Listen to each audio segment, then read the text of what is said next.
خبردار ووري تاسو ټول که تاسو کې نن یو کس د کبابو پیسې ورکړي نن دې کبابو والا سره زه یو ګیم کوم تاسو صرف ما ګورئ ګلخانه خیال که وګورئ چې ته پکې ګیرم نه کې زه درته څه ویم تاسو ټول هغسې کوئ راجوخ شئ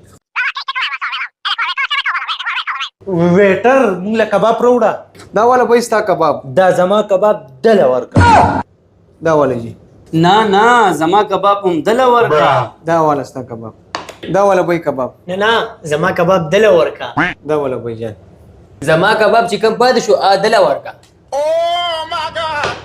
نه تاسو خو کسان سلوري دا پنځم کباب د چا دی دا هغه چې مسافر ناست دی دا کباب هغه له ورکړه دا والی نن ښه صحیح روان دی ښه فرا دی ډېر سخي انسان دی ډیره مننه جی ډیره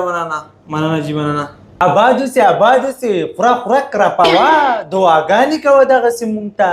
د ګرمۍ په موسم کې ګرم کباب واه پری کباب چې خوري د دې خپله مزه ده غریب کباب والله څه پته ده چې هغه سره ګیم کېږي دعاګانې کوي چې زموږ پلان کامیاب شي کباب به مونږ خولې ولې راوستي دا ګرم کباب چې خوري دا خولې خو به راځي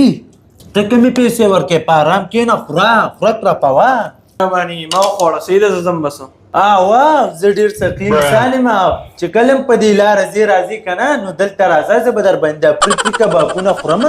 ستا ډېره شکریا خو دا زړه مې غواړي چې غواړه هله درکړمه شکریا دا کول خو تاله په کار دی ځکه چې ما کار داسې کړی دی افغانانو مدد کوه صحیح ده زه نه لاړم صحیح ده کته دا خلک زما څنګه عزت کوي صرف تاسو خوشته شو ملګرو سره زما قدر نشته بهر خلک زما ډېر قدر عزت کوي دا والا به ستا 100 درهم بیل دی او راکه دا 100 درهم زه به دله 100 درهم نه در کوم تا چې کم کباب وخوړه د هغې 100 درهم بیل دی ماله راکه نروره مونږ کباب خوړلی نه دی د ګرمۍ موسم دی چې مونږ خوړل مونږ به هندوانه خوړلې وه مونږ به خربوزه خوړلې وه مونږ به مالټه خوړلې وه مونږ به کیله خوړلې وه تقدیر نه دي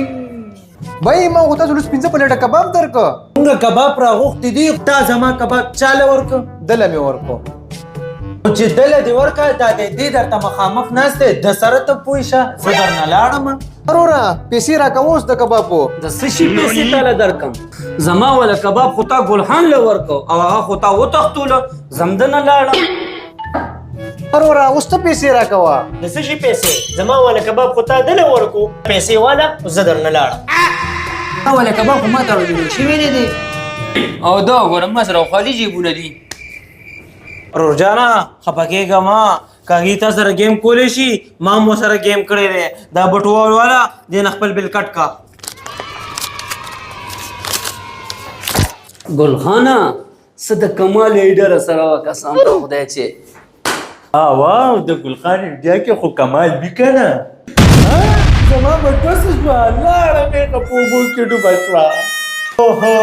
مشرانو ریشا ویلی دي چې څه کرې خبرې وې प्रोग्राम नुमदे कबाब المدینہ